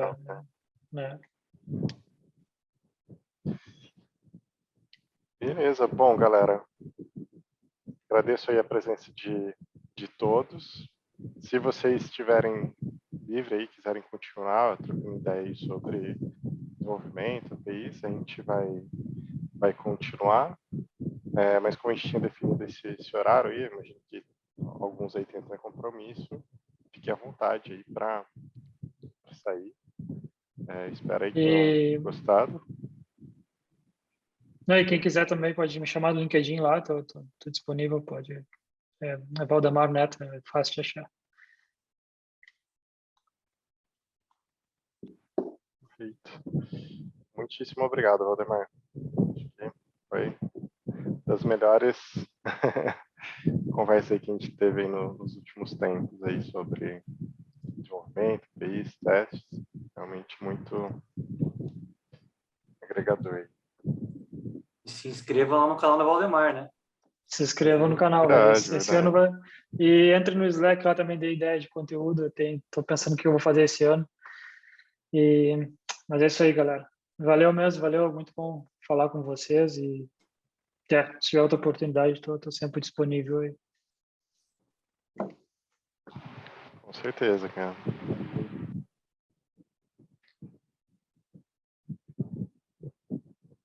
Eu não sei se tem como desmontar geral aí, tirar o bloqueio, caso o pessoal queira continuar a falar sobre alguma coisa. Eu sou meio noob aqui no... Eu liberei, sim, tá todo mundo liberado agora para poder abrir o microfone quem quiser. Só um de cada vez, né, galera?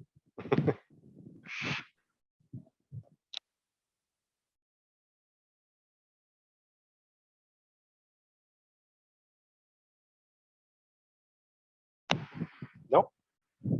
Ninguém? Tá aberto, sim, tá aberto. Aí, boa noite. Já tô inscrito no canal, já tava olhando os conteúdos, já marquei, já criei uma listinha do que eu quero assistir já. Aí sim. O Max é do GDG de Mogi, né, Max? É Mogi Guaçu, Google Developer Groups. Ainda tô devendo lá, cara, não esqueci não. Tem um cara da Icaro que falou pra mim que ia fazer uma palestra aqui pra nós.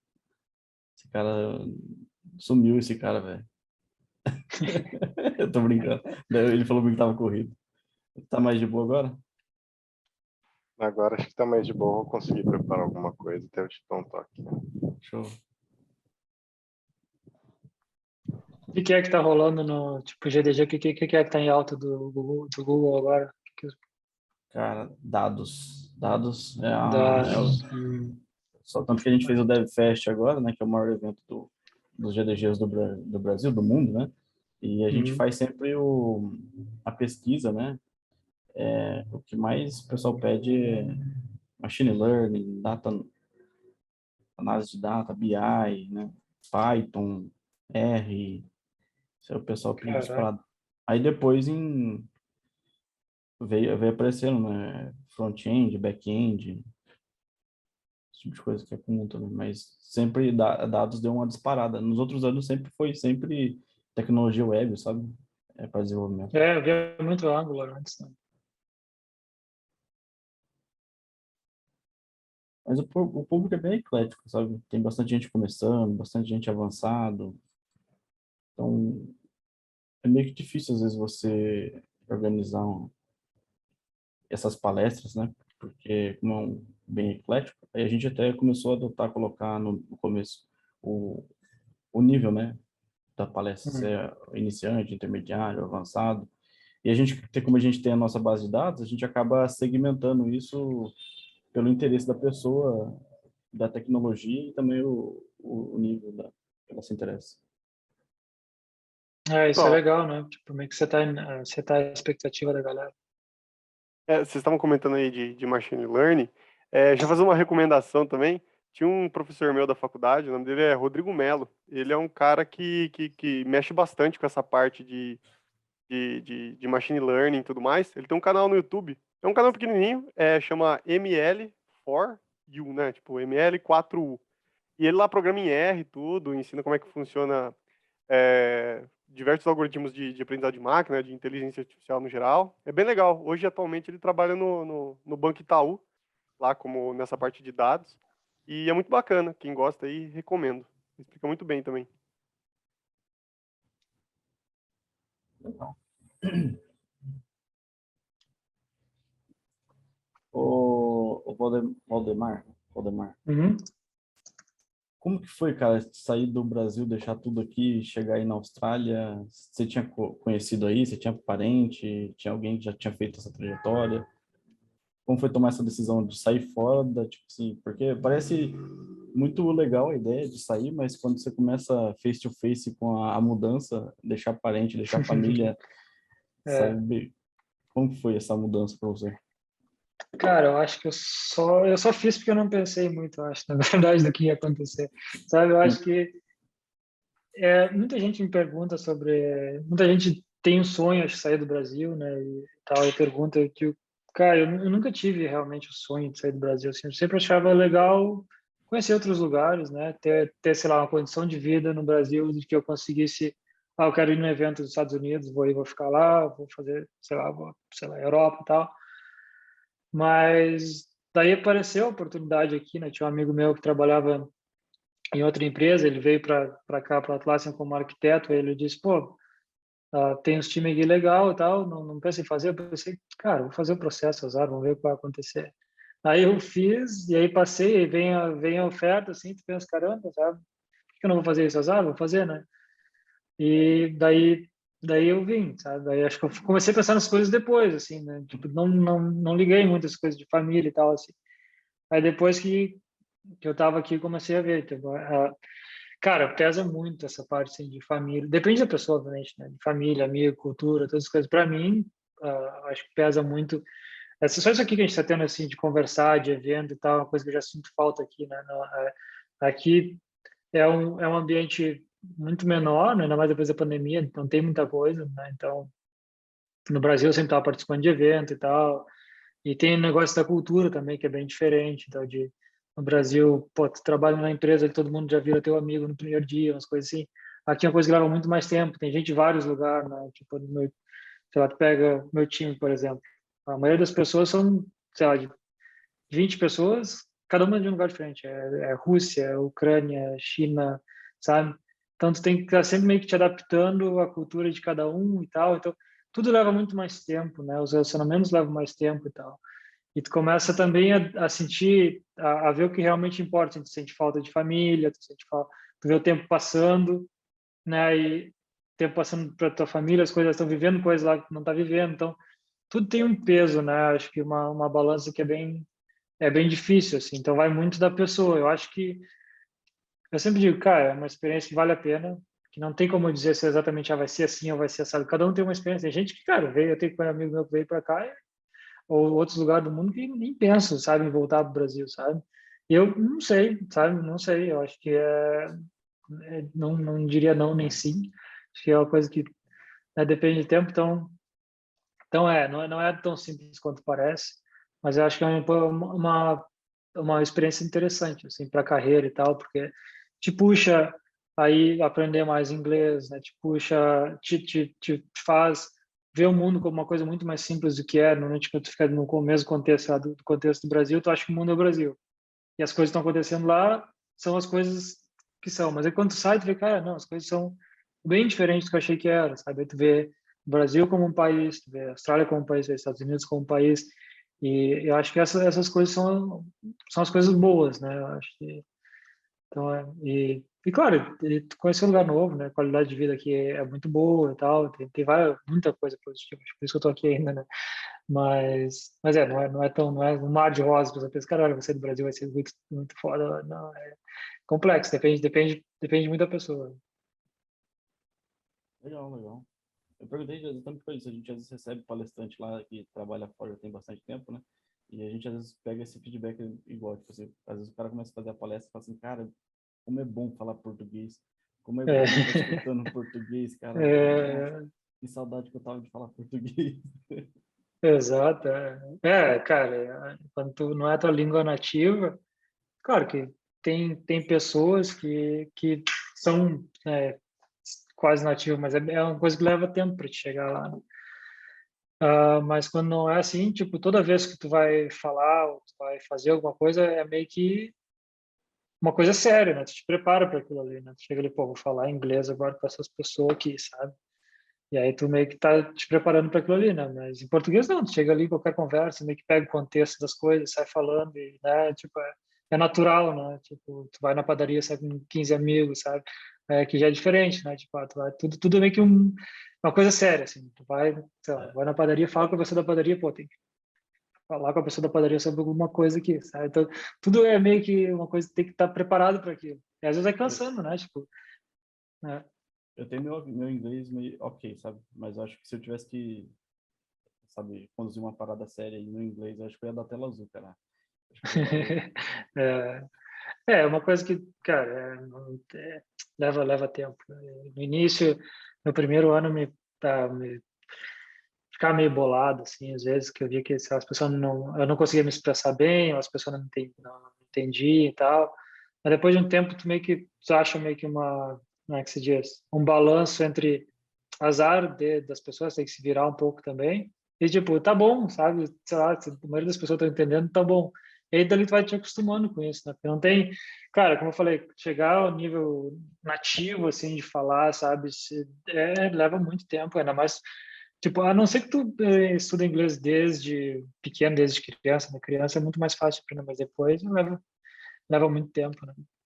E... Aliás, a empresa, desculpa interromper, é que eu já ia Uhum. engatar nessa mesma parte, é que a empresa onde você está, ou as empresas de fora no geral, elas têm políticas assim de integração entre os funcionários, assim? Tipo, aqui na Ícaro, assim, é, eu achei o clima bem amigável, assim, tem sempre alguém para te dar a mão, tem sempre alguém para te ajudar. Tem essa política também aí fora ou não é tão forte assim? Tivemos mais Cara, empresas. eu acho, depende da empresa, obviamente, mas aqui na Atlassian a galera é bem, tipo, a empresa tem valores em si, né? Tem esses que são os valores da empresa e meio que tenta contratar as pessoas dentro daqueles valores ali. Então, mais ou menos, você sabe o que esperar das outras pessoas, sabe? Ninguém vai ser, tipo, um filho da puta contigo, uma parada assim, né? Mas tem a diferença cultural, que é, sei lá, essa coisa do Brasil aqui, né? Que a gente tá falando. Pô, tu sabe o que esperar de outro brasileiro normalmente, né? Tu já chega, tu já sabe ali como é que vai ser a conversa, né? Tu já sai conversando e tal, as coisas acontecem. Mas aqui tem essa coisa da cultura, que por mais que as pessoas sejam da mesma empresa, ali, a mesma coisa, tem pessoas que são diferentes, né? Então, tu tem que tentar entender a pessoa antes, né? Chegar ali devagar e tal, mas eu nunca tive nenhum problema, assim, nenhum conflito, tá? Todo mundo é muito... Acho que a palavra certa é todo mundo muito profissional, sabe? Tipo, todo mundo é extremamente profissional e tu vai falar com as pessoas, vão te ajudar a fazer as coisas. Eu acho que a diferença do Brasil que eu vejo, assim, por ser, acho que minha terra natal, é que as pessoas são profissionais, mas viram teus amigos muito rápido, sabe? Que diferente, são profissional e tal, é um trabalho, e alguns vão virar teus amigos. Então, tá sempre meio que naquela coisa de tipo, nossa, aqui é uma coisa profissional, sabe? O que é ok, sabe? O que é ok só é diferente, sabe? É interessante, Entendi. Diferente.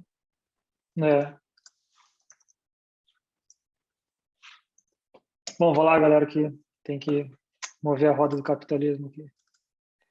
Beleza. Vai lá, cara. Obrigado novamente aí, Valeu, Valdemar. então. Valeu. Valeu, Valeu, obrigado aí. Obrigadão aí. Ótimo Obrigado, enxergo. pessoal. Valeu, trabalho. obrigado. Valeu, pessoal. Tchau, tchau para todo mundo. Valeu, boa noite, pessoal. Tchau, tchau.